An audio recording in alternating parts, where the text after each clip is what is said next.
นี่เห็ดดินเหรอสาวขาวมักแม่นบ่เห็ดดินโอ้ยเห็ดขี้ซี่ได้อนี่กินกับตำบักหุ่ง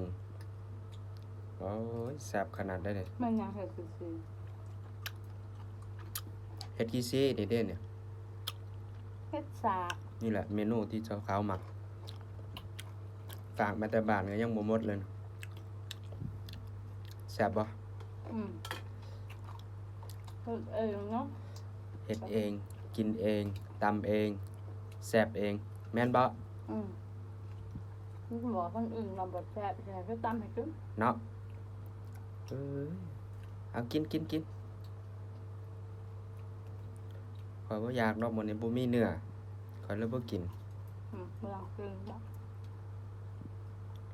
คนเดียวก็ บ่อืมกินเฮ็ดก็ได้ตัว ของแซ่บกินคนเดียวก็แซ่บ